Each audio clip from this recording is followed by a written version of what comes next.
Hello, all you wayward wanderers in Webtown, and welcome to a seedy 1940s edition of Indie Wednesday, here on Crypto Comics. I am extremely excited for this installment of Indie Wednesday because I have supported a lot of independently published comic books through crowdfunding platforms, and today's indie comic is perhaps my personal favorite out of all the books I've backed on Indiegogo and Kickstarter. And what I'm even more excited about is that there's a second volume to this black and white noir masterpiece. So with that being said, I'm eager to introduce each and every one of you moxie-filled mugs and doll-faced dames in Webtown to CASEFILE ARKHAM, Nightmare on the Canvas, a Hank Flynn private investigator story by writer J. Ishiro Finney and artist Patrick McEvoy, a product of 01 Publishing. And right off the bat, I'm going to tell you that this is really something special for anyone who had grandparents who were in World War II and grew up on some of the entertainment of that era, like the slew of noir films featuring men like Humphrey Bogart, most famous of which is The Maltese Falcon, though I'm not personally a fan of that flick. I much prefer Bogey and the story told in Casablanca to The Maltese Falcon, but my favorite noir movie is probably Carol Reed's 1949 film, The Third Man, starring Joseph Cotten of Citizen Kane fame. For those of you not familiar with these type of films, allow me to provide you a brief glimpse into a specific time in cinematic history, here on Crypto Comics. With the invasion and occupation of France by German forces during World War II, American films of the early 1940s were no longer making their way into French cinemas, so when the war ended in 1945, this immense library of popular Hollywood crime dramas were discovered by French audiences for the first time. Because of the low-key lighting and black and white film stock used in these movies, which was inspired by the German expressionist art movement of the 1910s and 20s, the French film critics began referring to these crime dramas as film noir, literally interpreted as black film, but really meaning something more akin to dark films. These crime dramas were also consistently popular stories in pulp novels of the same era, and many of the old EC comics had similar dark morality tales, though they added an element of horror not present in film noir. The common characters found in these types of tales are the private detective or plainclothes policeman, the femme fatale or damsel in distress, usually working at a nightclub of some sort or missing a husband, the washed-up boxer in need of one last bit of luck who's lured into a life of crime, a hapless grifter who gets caught up in a scheme much more dangerous than the small jobs he normally pulls, or a poor, pathetic soul who ends up a victim of circumstance like Henry Fonda in Alfred Hitchcock's The Wrong Man, or Jimmy Stewart in Hitchcock's The Man Who Knew Too Much. The influence of these films of the 30s, 40s, and 50s can be seen in movies made decades later, like Roman Polanski's Chinatown with Jack Nicholson, Ridley Scott's Blade Runner with Harrison Ford, and Robert Zemeckis' Who Framed Roger Rabbit with Bob Hoskins.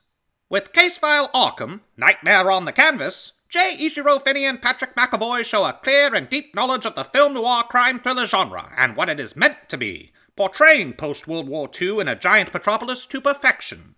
McEvoy's art is incredibly evocative of that era, with appearances by long-since-dead actors and actresses from the golden age of Hollywood littered throughout this 120-page graphic novel. Even Angelo Rosito, best known to modern audiences as the midget actor in Todd Browning's Freaks, who chants, "Gobble gobble, one of us, we accept she's one of us," makes an appearance in this first installment of the CASEFILE ARKHAM series. J. Ishiro Finney's writing is equally as impressive, providing each character, no matter how small, with their own distinct voice, which expertly defines their personality and shows not only Finney's clear and detailed knowledge of the noir crime thriller genre, but his own highly skilled abilities as a writer. Finney knows when to say nothing and let the scene play out visually, a sure sign of confidence in his own writing abilities. Yet when he does give voice to his characters, it is with such precision that you feel you're reading a story that was crafted back in the 1930s or 40s. Both he and the artist have captured the essence of those old films, pulp novels, and EC comics in this modern masterpiece of sequential art. It is with the utmost pleasure that I lend my voice to this true gem of independent publishing, and give you an inside look at J. Ishiro Finney and Patrick McEvoy's CASEFILE ARKHAM, Nightmare on the Canvas. Murder on Newberry Street. Help! Someone, please!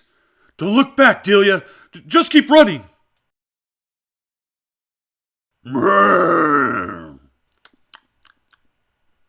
Splash.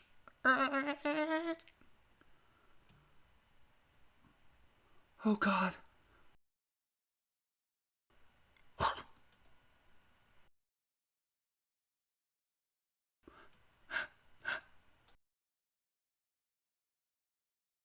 Chapter 1. Hell is a state of mind. I thought hell was finally behind me. I'd done my time in the Pacific, given Uncle Sam his pound of flesh. I'd been the prodigal son come home, back from the war with a chest full of medals and a head full of hopes and dreams. Somehow I'd convinced myself a normal life would be waiting for me in Arkham. It was pure fantasy, an elaborate lie. The day I stepped off the boat was the day those fragile dreams shattered. I had no wife, no savings, no boring job to settle into. 3 years of bullets, mud, and sea rations, and all I had to show for it was $50 in my pocket and a steel plate in my head. I'd gone to war believing in a better world, a decent world. One where fair play was law, children slept safe in their beds, and every guy had an honest shot at life, liberty, and the pursuit of what little happiness he could manage. Extra, extra! Slasher claims 2 more lives. Read the shocking facts. Like I said, I thought hell was finally behind me. You ain't up to date if you don't got a morning copy of the Arkham Advertiser. Will the killing ever end? I've learned hell ain't a place. It's a state of mind. So when reality sank its greedy teeth into my fragile hopes and illusions, I did what every man does when he's at the end of his rope and all out of options. I made do. I'm here to see Derleth. I'm expected. And who might you be, sir? Henry Flynn, private investigator. Tell me, Mr. Flynn, do you appreciate art? Depends on the painting. That's an original Pickman you're admiring there. Pickman, eh? If you took everything out but the blood, the guy could be the next Jackson Pollock. Please. Any booze hound with a brush can drink himself stupid and then ejaculate onto a canvas, Mr. Flynn. But Pickman, he is a visionary. Like Bosch and Doré before him, Pickman teaches us to appreciate the grotesque. Death, violence, suffering. Even the laments of the damned become a thing of beauty in Pickman's hands. This one is titled The Christening. My husband, he's a great admirer of young Pickman. He and I own 9 of Richard's paintings. All originals, of course. On a first meeting, most clients lead with a sob story, or try to convince me how tough they are. But May Derleth was an odd bird. She didn't play any of the usual games. The woman didn't seem to give a damn about my fee, or my credentials. She just wanted to be entertained. Everyone experiences Pickman's art differently. That's because behind the blood and spectacle of it all, there is nuance. Tell me, Mr. Flynn, what do you see in his bold statement? That's quite a set of chompers on that demon dog. Ghoul. What? The subject in the painting. He's a ghoul. A pillager of graves, an eater of human flesh. Are you not familiar with the tales? Ghouls have been a part of New England's rich folklore as far back as the colonies. What I knew about Derleth could have fit in a matchbook. She was 31, was from new money, and aside from the occasional charity auction, her only claim to fame was popping up in the society pages whenever she drank too much. Lady, I'm a good Catholic boy. The only monsters I'm supposed to fear are genuine happiness and original sin. Darling, you don't know what you're missing. She also was in need of a private investigator. So you said this was a missing persons case. Who needs finding? Pickman? Or your husband? Pickman. I already knew the answer. My husband, rest his soul, exited this world 2 years ago. Tuberculosis. I just wanted to hear how she'd sell it. He may be a rich man, but while among the living, he never did anything befitting of a great man. So now there is Pickman. He is to be my husband's legacy, a gift to the material world. Pickman must be allowed to take his rightful place in history as a master painter. Let me guess. You gave a sizable amount of dough to your dead husband's legacy, and now it's gone with the wind. No. Well, it's not how it appears. It never is. Your pet artiste, he have any vices? Like maybe he plays the ponies? Or plays the needles? I don't like your manner. It's all right, 'cause I ain't selling it. Sister, if I'm to find your man, you'll have to be square with me, all right? Missing persons only come in two breeds. Ones who need finding, and those who don't want to be found. It's going to take more than a name and a photograph for me to work this case. You want my help? You're going to have to spill. Let's start with an easy one. How'd you meet? Pickman came to me by way of the Boston Art Club. Derleth had offered up a whole bucket of crazy as to why Pickman may have gone missing. Blackmail, amnesia, kidnapped by jealous rivals. But a gilded cage will only hold an animal like Pickman for so long, even when it comes wrapped in a silk dress and has access to a dead husband's fortune. Pickman was long gone. That much I was sure of. Maybe he was just laying low, or vanished to the next town over. Wherever he'd gotten to, I was sure of one thing. He'd left for greener, younger fields to plow. Thanks for stopping by, Mr. Flynn, but no thanks. I've told the police everything I know. I'm sure if you ask politely, they'll share it with you. Your kind all know each other, I assume. Wouldn't it be nice if that was how it worked, Mr. Minot? The cops left a lot of stones unturned. And my client, she just wants some peace of mind. One would think May Derleth, of all people, would be pleased to be rid of such a beastly little man. But no. First it was the police. Now she has you troubling me. She's obviously still convinced I had something to do with Pickman leaving the art club. And just why would she think that, pal? Why? Why? That does appear to be the question I'm asking. Because of standards, Mr. Flynn. Standards. Standards of what is acceptable in this art gallery.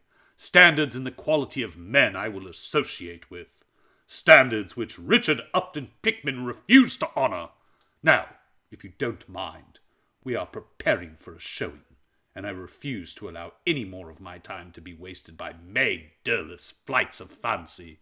Now, good day. It's a stressful time right now.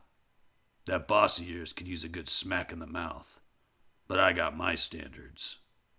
For all his sound and fury, the one thing museum curator Joseph Anton Minot hadn't thought to show me was the door. His mistake. He wasn't the only well-dressed blue nose in the joint, with a big mouth and an even bigger opinion. You want to know about Pickman?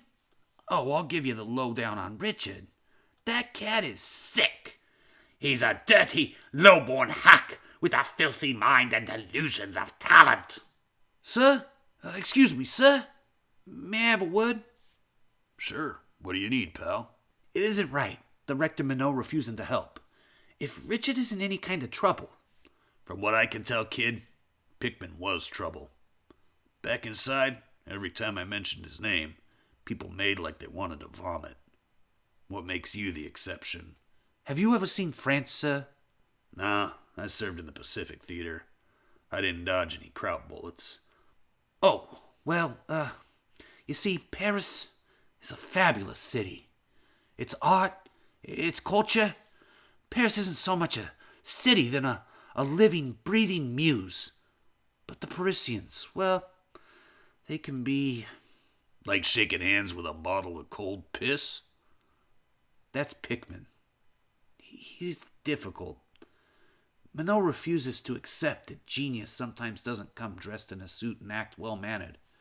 Occasionally, it takes a few loose screws to birth a true masterpiece.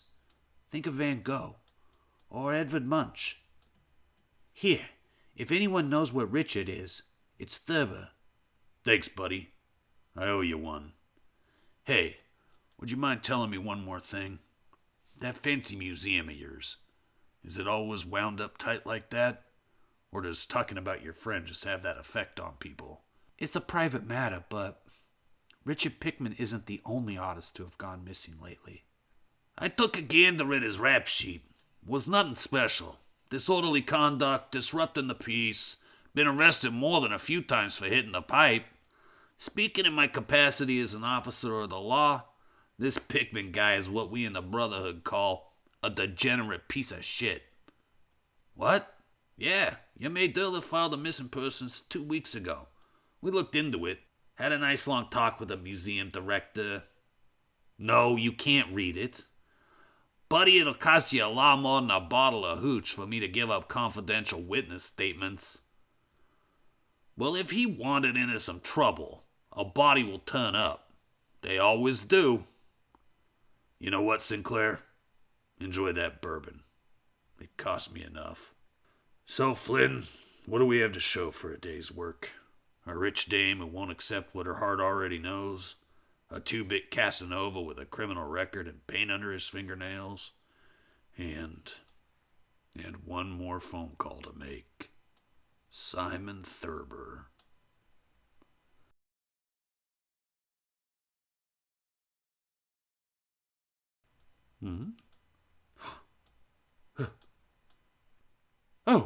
Oh, it's you.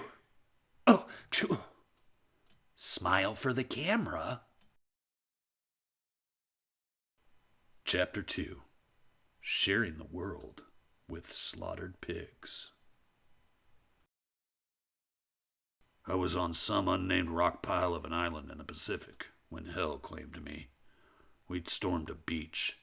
With cold still in our hands and fire in our hearts, we jumped straight into the flames. We'd come to bite and claw and kill our way through the enemy's crumbling defenses. Then everything went wrong. Incoming! This is merely the tip of the iceberg when it comes to CASEFILE Arkham, Nightmare on the Canvas, my Kryptonites. This story is truly superb and filled with twists and turns that will keep you reading until the last page. Other than the obvious noir and pulp inspirations clearly seen in CASEFILE Arkham, the story goes on to reveal that writer J. Ishiro Finney was also influenced by the terrifying stories of H.P. Lovecraft, perhaps by those old EC comics mentioned at the beginning of this review, and possibly even the work of Japanese film director Takashi Miike, with the plot mildly reminding me of Miike's own 2007 neo-noir slasher horror mashup entitled merely Detective Story. Though Finney's story I find to be even superior, with elements of the occult and black magic being woven into this tale, which would fit perfectly in the gritty pre-1950s metropolis of Arkham. Ultimately, I could not have been happier with my decision to support J. Ishiro Finney's CASEFILE Arkham, and am even happier that I smartly picked up the second installment entitled Her Blood Runs Cold, which I am eager to read once I'm done with this review.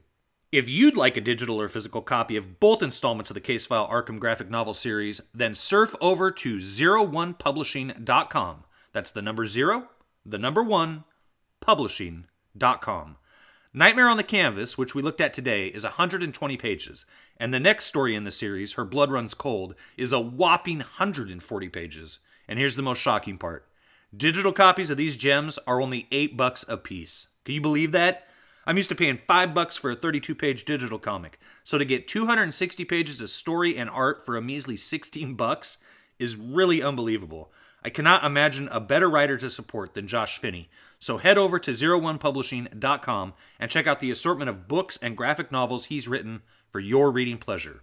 And while your humble host here at Crypto Comics cannot offer a stark graphic novel set in a gritty noir world like Josh Finney is available with CASEFILE Arkham, I can give you a family-friendly mystery set in the past, at the dawn of the electrical age, in the Gaslight Gang, Curse of the Grey Gargoyle, available now in both digital and print form, along with a host of other family-friendly books at enterthelostlibrary.com. And yes, my Kryptonites, I am working on recording myself reading each and every one of my novels for your listening pleasure. So stick around at Crypto Comics for that forthcoming announcement. Until then, if you like this video, smack that thumbs up and share it with a hard-boiled private dick you know that likes a good mystery. If you're new, subscribe, then hit that bell down there and a concerned woman will show up at your house seeking your help in solving a mystery of where her journalist brother has disappeared to. And after you've found that fella, come right back here to Crypto Comics for another amazing look at an incredible comic just waiting to whisk you away on an astounding adventure into a strange new world. Crypto out! At the dawn of the electrical age, best friends Ollie, Benny, and Jin Shen are more worried about unraveling the mystery of the fire-spewing gargoyle haunting the night skies above their bustling western city than the street lamps lighting their way. When a local electrical pioneer becomes the monster's next target, the 12-year-old boys enlist the help of a knowledgeable newspaper publisher to sort out the secret of the flying menace. Set in the year 1889, The Gaslight Gang, Curse of the Grey Gargoyle, features real figures from American history, as well as the innovative inventions that propelled society forward. Designed to educate while it entertains, The Gaslight Gang is a language-free story suitable for kids between the ages of 8 and 80 years old. Get your copy now in digital or print form on Amazon.com, and remember to sign up for our mailing list at enterthelostlibrary.com.